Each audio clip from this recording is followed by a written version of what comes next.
Bismillahirrahmanirrahim. Assalamualaikum warahmatullahi wabarakatuh.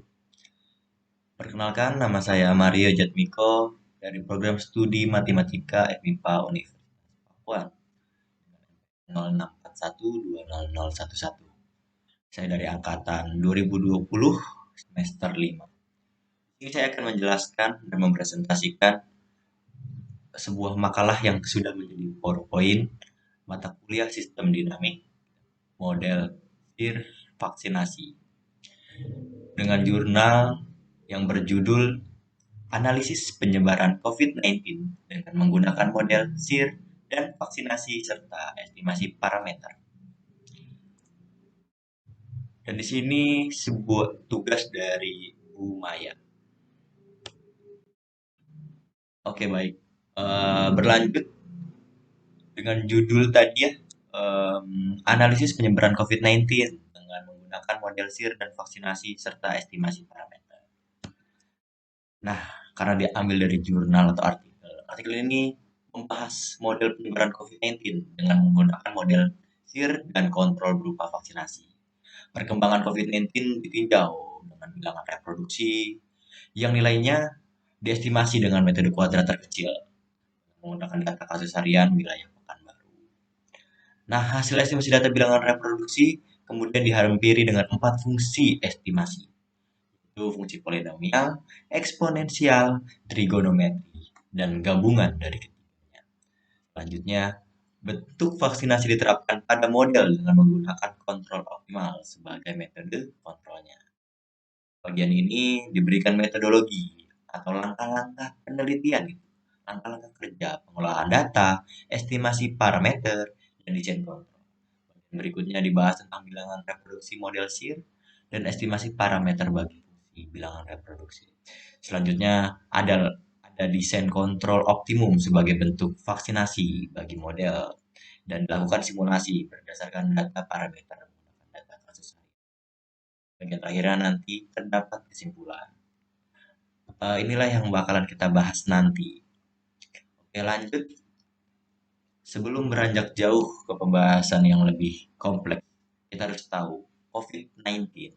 Mungkin teman-teman semuanya di sini, Bapak Ibu penonton semuanya, pendengar, udah merasakan gitu ya fase-fase COVID-19 yang mungkin sekarang kita sudah ada di new normal, era normal. Eh, Mungkin sudah pada tahu itu COVID-19 itu apa dan membahayakan apa. Oke, baik kita coba virus corona atau Severe Acute Respiratory Syndrome Coronavirus 2 atau bisa disingkat SARS-CoV-2 adalah virus yang menyerang sistem pernapasan. Penyakit karena infeksi virus ini disebut COVID-19. Dan virus corona bisa menyebabkan gangguan ringan pada sistem pernapasan sampai infeksi paru-paru yang berat bahkan sampai kematian. Oke, mungkin kita bisa lanjut. Nah, langsung kita bilangan reproduksi dasar atau dinotasikan R0. Bilangan reproduksi dasar ini merupakan rata-rata banyaknya individu rentan yang terinfeksi secara langsung oleh individu yang lain yang sudah terinfeksi bila individu yang terinfeksi tersebut masuk ke dalam populasi yang sebelumnya bisa juga digunakan sebagai parameter untuk mengetahui tingkat penyebaran suatu penyakit. Jadi rata-rata banyak individu yang rentan terinfeksi, ini bilangan reproduksi. Nah, dalam penulisan lain, angka reproduksi dasar ditandai dengan beberapa kondisi. Ini mungkin jelasnya ya. Nah, jika R0 kurang dari 0, maka laju pertumbuhan penyakit akan semakin menurun. Jadi penyakitnya ini semakin menurun, penyebarannya makin sedikit. Tapi jika R0 sama dengan 0, maka penyebaran penyakit tetap ya, tidak bertambah dan tidak berkurang. Namun, jika R0 lebih dari 0, maka penyebaran penyakit akan berkembang menjadi wabah. Jadi R0 ini rata-rata banyak individu yang rentan kan, yang rentan terinfeksi. Jadi kalau semakin banyak dia yang banyak yang rentan karena terinfeksi COVID-19, dia bakalan berkembang gitu dan kemungkinan menjadi wabah. Oke, baik, kita lanjut. Nah, di sini kita langsung coba menelaah model epidemi SIR. Apa sih model epidemi SIR? Nah, di sini nih ada grafiknya ya, ada Diagram ini SIR, SIR. Nah, itu terdiri dari tiga kata. S itu rentan. Dalam bahasa Inggris susceptible. Yang I-nya infected atau infeksi. Yang R-nya recovered. Nah, ini pulih. Jadi, dari rentan dengan banyak beberapa pengaruh, mu, beta, dia akan terkena infeksi. Nah, ketika sudah infeksi, diharapkan ia akan pulih itu epsilon dengan pengaruh faktor-faktor epsilon dan lain-lain juga, mu juga, dia akan pulih. Dia recover. Namun dalam jurnal ini, R ini recovered bisa menjadi remove, yang artinya pulih atau meninggal gitu. Jadi bisa pulih dan bisa meninggal gitu sama aja. Oke. Nah, kita nggak cuma bahas model epidemi SIR ternyata. Kita membahas model epidemi SIR vaksinasi. Di sini juga seperti sama yang tadi ya. Ada rentan, infeksi, pulih gitu ya. Ada S, I, R gitu dengan beberapa faktor yang akan mempengaruhi. Namun apa sih? Karena kita ada epidemi model SIR vaksinasi, maka ada faktor yang bertambah yaitu vaksin itu sendiri, yaitu faktor alfa dan alfanya itu adalah vaksin laju vaksin. Nah, gitu. Kita lanjut, mungkin udah bisa dipahami ya antara bedanya model SIR dengan model SIR vaksinasi. Kalau model SIR vaksinasi ada faktor yang mempengaruhi lagi yaitu alfa atau laju vaksin. Oke, secara matematis, eh, dari diagram ini secara sistematis terdapat samaan, yaitu samaan model SIR vaksinasi ini ya. Eh, DS per DT sama dengan 1 min alfa mu N dikurang beta S I per N dikurangi mu S. Dan selanjutnya DI per DT sama dengan beta S I per N dikurang epsilon I dikurang mu I. Dan selanjutnya juga dr per dt sama dengan alfa mu n ditambah epsilon I dikurang mu r. Nah, dengan catatan ini, keterangannya n itu total populasi. N ini total populasi. Sedangkan S-nya itu adalah individu rentan terinfeksi penyakit. Jadi orang-orang yang rentan terinfeksi penyakit ini S gitu. Dan yang I individu terinfeksi penyakit dan dapat sembuh. Jadi infeksi dan dapat sembuh gitu. Atau R individu yang telah sembuh dan kebal dari penyakit gitu. Tapi kalau semisalkan di jurnal ini dijelaskan kalau I individu terinfeksi penyakit dan dapat sembuh atau meninggal gitu. Jadi atau R ini tuh bukan recovered tapi removed. Nah, jadi individu yang telah sembuh atau yang sudah meninggal jadi tidak terhitung lagi. Nah, dan ini mu adalah laju kelahiran dan kematian. Dengan betanya ada laju penularan penyakit. Dengan alfanya adalah laju vaksinasi. Dan epsilon ini adalah laju sembuh dari penyakit. Em, kalau model SIR, nah bedanya dia di sini nggak ada alfa, nggak ada laju vaksinasi. Oke, kita lanjut ya. Oke, sekarang kita balik ke artikelnya, ke penelitiannya, jenis dan sumber data. Jenis dan sumber data yang dipakai dalam penelitian ini merupakan data sekunder yang berdasarkan sumber dari Dinas Kesehatan Provinsi Riau pada tahun 2020. Oke, kita. Nah, sekarang kita masuk nih. Dari tadi kita udah membahas beberapa teori-teori itu tinjauan ya, teori-teori pustaka, tinjauan pustaka. Sekarang kita lanjut ke langkah-langkah penelitian. Apa sih gitu ya yang telah dilakukan oleh peneliti? Sudah dibuatkan ya diagram alirnya atau flowchart. Di sini ada mulai, terus pemodelan COVID-19 dengan model SHIR, terus estimasi nilai R0 harian, bilangan reproduksi dasar di sini, estimasi fungsi hampiran bagi data R0, terus langsung didesain vaksinasi, setelah itu dicoba simulasi, dan setelah itu selesai. Nah, di sini juga ada langkah-langkah mungkin untuk memperjelas ya apa Oke, baik, kita lanjut lagi. Kita lanjutkan yang tadi. Dari ini flowchart sudah tersedia. Ini ada beberapa penjelasan yang mungkin akan membantu dari penjelasan langkah-langkah penelitian ini. Jadi dia nanti di pemodelan COVID ini membentuk formula model gitu. Terus di estimasi nilai R0 harian itu harus menganalisis kestabilan dan penentuan parameter model. Nah, terus estimasi fungsi ampiran di sini dihitung, perhitungan nilai R0-nya dari model dihitung, terus juga ditentukan fungsi kurva R0-nya ditentukan di sini. Setelah itu ada desain fungsi vaksinasi. Nah, di sini juga kita mensimulasikan atau mencobanya. Lanjut. Nah, proses pemodelan nih. Kita langkah pertama tadi kan harus adalah model dulu nih, model. Nah, proses pemodelan disediakan pada alur penyebaran infeksi. Ini skema SIR atau perubahan status populasi dalam penyebaran COVID-19. Eh, dari yang rentan ini terus menjadi infeksi, terus menjadi recover atau pulih. Nah, atau mungkin bahkan meninggal di sini. Nah, dijelaskan di sini ya, ST itu populasi susceptible, populasi sehat yang rentan terkena virus. T populasi infected, populasi yang telah terinfeksi virus dengan menggunakan tes swab yang diuji melalui PCR. RT, populasi removed, populasi yang telah bebas dari virus bisa dikatakan sembuh maupun meninggal. Nah, ini yang dimaksud dari tadi nih. Cuman SIR yang secara general atau umum itu take off, pulih. Cuman di sini kasusnya mungkin bisa jadi meninggal. Nah, alpha, laju sukses infeksi dari populasi pada populasi susceptible. Laju suksesnya maksudnya ini berhasil divaksinasi gitu. Beta, proporsi kesembuhan. Dan mu-nya indeks aktivitas kontrol vaksinasi yang diberikan. Oke, kita lanjut. Nah, model matematika SIR untuk menggambarkan penyebaran. Nah, ini modelnya sama apa yang tadi telah kita bahas sebelumnya ya. Ini model C ya.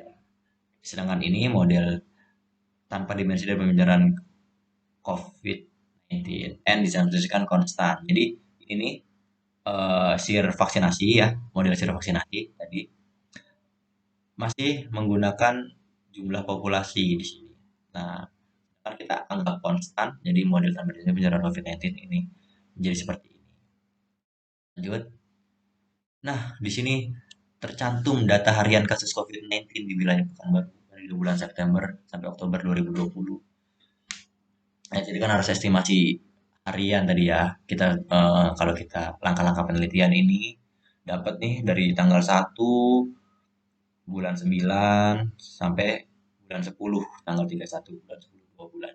Nah, nilai R-nya berdasarkan persamaan 3, ini ada rumusnya R0 sama dengan alfa per beta. Dan menggunakan nilai parameter 6 di sini sudah perhitungan di sini. Dan didapat ternyata R0-nya yaitu 1,46255. Sesuai tadi ya, kalau R0 lebih dari 1 itu makin banyak gitu ya, makin banyak yang penyakitnya. Kita cek dulu ya.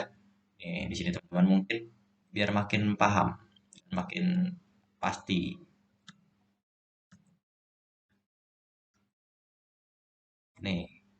Nah, di sini nih, jika R0 lebih dari 0, maka penyebaran penyakit akan berkembang menjadi wabah. Nah, di sini dalam percobaan tabel pertama ya menandakan bahwa penyakitnya akan bertambah gitu, COVID-19 akan makin menyebar. Lanjut ya, balik lagi. Nah, cuman nilai R0 ini merupakan nilai R0 dari model untuk seluruh data pengamatan, untuk seluruh. Yang sedangkan kita butuhkan yaitu data harian. Kita berlanjut, kita ke harian nih. Di sini data R0 harian model sini yang dihitung mulai dari H plus 10 berdasarkan tabel 2. Jadi setelah hari 10 baru dihitung gitu ya. Ini nilai R0 per hari. Jadi hari ke-0, hari ke-1, ke-2, ke-3 sampai eh, hari ke-47. Nah, ini udah hari pertama R0-nya berapa, tuh hari ke-12, 13 R0-nya berapa, sampai 47 R0-nya berapa, udah dihitung. Kalau yang tadi belum dapat R0-nya. R0-nya ini adalah data seluruh pengamatan. Oke, kita lanjut tabel 3 dan oke, ini ralat ya, tabel 3 harusnya diberikan oleh dan jadi fungsinya ada di tabel 4. 4 fungsi. Tadi di awal dijelaskan kita ada 4 fungsi. polinomial, trigonometri, eksponensial, dan gabungan dari ketiga tersebut. Ini adalah bentuk-bentuknya. Mungkin kita lanjut ke hasilnya dari 4 fungsi itu. Nah, menggunakan metode kuadrat terkecil yang terintegrasi pada Python. Jadi, peneliti ini mencoba pakai software Python, diperoleh parameter hasil estimasi dengan hasil error masing-masing juga. Di sini polinomial, trigonometri, eksponensial, gabungan ada 4 ya, ada 4 fungsi. Ternyata yang paling terbaik adalah fungsi polinomial karena nilai errornya paling kecil dia, paling kecil. Jadi maka dipilihlah fungsi polinomial yang paling terbaik menghampiri data nol harian, paling mendekati. Padahal semuanya sih masih mendekati, cuman yang paling mendekati adalah polinomial.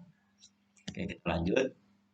Nah, di sini nih gambar 3 penunjukan kurva dari data R0 hari wilayah Pekanbaru dengan 3 pertama fungsi tersebut. Nah, ini yang titik-titik ini R0, yang garis merah ini polinomial, yang garis biru ini trigonometri, yang warna ungu ini eksponensial, dan yang paling mendekat adalah yang polinomial. Begitu juga eh, ini nih yang di sebelahnya, yang titik-titik merah adalah R0, yang biru ini adalah R0 gabungan.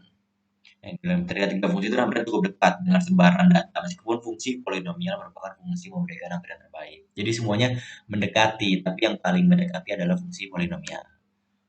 Kita lanjut. Nah, setelah semuanya udah dapat model-modelnya tadi, terus kita masuk ke desain vaksinasi sekaligus simulasi. Jadi ini udah dicoba nih dan simulasi.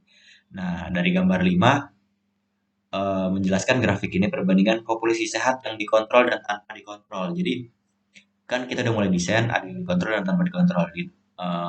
Di sini dijelaskan dinamika jumlah populasi yang dikontrol dan tanpa kontrol tampak berbeda secara signifikan. Ya, berbeda sekali. Jumlah populasi sehat tanpa kontrol menurun drastis yang dibarengi dengan kenaikan jumlah populasi terinfeksi. Gitu. Nah, kita lanjut. Desain vaksinasi kontrol dan tanpa kontrol juga nih masih gitu. Namun dengan pemberian kontrol vaksinasi, jumlah populasi terinfeksi langsung turun secara eksponensial sehingga jumlah populasi sehat masih tinggi. Jadi yang oranye ini sehat nih, dia masih tinggi secara eksponensial. Terus jumlah populasi terinfeksi dia menurun gitu. Kalau ada kontrol vaksinasi. Itu gambar 6. Terus kita lanjut. Nah, perbandingan populasi sehat yang dikontrol maksimum dan kontrol optimum. Itu. Dengan gambar 8, perbandingan populasi infeksi yang dikontrol maksimum dan kontrol. Ini nilai efektivitas kontrol vaksinasi adalah mu max sama dengan 1, di mana seluruh populasi sehat yang divaksin tidak akan tertular penyakit. Nah, makanya dia lurus terus nih. Dia tidak akan tertular penyakit. Dan ini sangat dekat dengan efektivitas berdasarkan data mu max sama dengan 0,98, sehingga keduanya sangat efektif untuk menekan pertumbuhan populasi terinfeksi. Jadi dia bakalan turun nih yang terinfeksi gitu. Nah, udah masuk juga nih dengan desain kontrol dengan nilai parameter. Di sini jadi ada satu garis baru lagi ya. Kita baca penjelasannya pada gambar 9. Ini gambar 9 ya. Perbandingan populasi sehat yang dikontrol dengan nilai Umax. Pada gambar 9 bahwa tingkat efektivitas vaksinasi sebanding dengan perkembangan jumlah populasi terinfeksi. Jadi efektivitas vaksin ini sebanding sama jumlah populasi terinfeksi. Yang biru kan jumlah terinfeksi, yang abu-abu ini efektivitas vaksinasi. Namun berbanding terbalik dengan perkembangan jumlah populasi sehat gitu. Nah, sebenarnya semakin tinggi efektivitas vaksinasi, jumlah populasi terinfeksi dapat ditekan serendah mungkin sehingga populasi sehat tetap terjaga. Tuh. Nah, oke, sekarang pada gambar 10 tinggal perbandingan populasi terinfeksi yang dikontrol dengan nilai Umax bervariasi. Semuanya dikontrol nih. Dikontrol optimum dan maksimum. Tingkat efektivitas vaksinasi yang rendah membuat jumlah populasi terinfeksi sempat mengalami kenaikan sebelum kemudian turun. Yang berbeda dengan tingkat efektivitas tinggi yang mampu membawa jumlah populasi terinfeksi turun secara eksponensial dan yang sehat akan bertambah. Oke, baik. Nah, kesimpulannya pada artikel ini telah dibahas tentang penyebaran COVID-19 menggunakan model SIR dengan diberikan vaksinasi seperti yang dijelaskan di awal ya. Kontrol vaksinasi diturunkan dengan menggunakan kontrol optimum. Frontaigi. Oke, baik. Kesimpulannya pada detik ini telah dibahas penyebaran COVID-19 menggunakan model Sir dan diberikan vaksinasi seperti yang kita jelaskan di awal. Nah, terus habis itu ada kontrol vaksinasi diturunkan dengan menggunakan kontrol optimum dengan prinsip minimum contagion. Data ini merupakan data kasus harian pada bulan September sampai Oktober di wilayah Pekanbaru dan estimasi parameter dilakukan dengan metode kuadrat terkecil. Tadi kita hitung dengan metode kuadrat terkecil. Hasil simulasi terkait bilangan reproduksi menunjukkan bahwa populasi terinfeksi pada rentang bulan ini masih akan bertambah dikarenakan R0 lebih dari satu. Namun laju penambahan akan berkurang dikarenakan kurva R0 terus menurun. Ya, betul. Berdasarkan nilai R0 yang dihitung secara harian, fungsi polinomial dan eksponensial memberikan hampiran yang baik dibandingkan fungsi trigonometri. Berarti fungsi polinomial paling tinggi yang kedua eksponensial, terus abis itu fungsi trigonometri. Selanjutnya adanya vaksinasi pada model yang sangat berperan dalam menekan pertumbuhan populasi terinfeksi. Benar gitu bahwa ketika ada vaksin, pertumbuhan populasi terinfeksi itu akan menurun. Karena ditunjukkan juga bahwasanya semakin tinggi efektivitas vaksinasi, maka semakin efektif vaksinasi dalam menekan laju pertumbuhan populasi terinfeksi. Sehingga populasi sehat dapat terjaga dan tetap tinggi. Mungkin itu aja yang bisa saya sampaikan. Terima kasih. Mohon maaf bila banyak salah kata, salah perkataan, salah ucapan, dan salah pemahaman. Terima kasih atas perhatiannya. Saya ucapkan terima kasih banyak dan mohon maaf. Wassalamualaikum warahmatullahi wabarakatuh.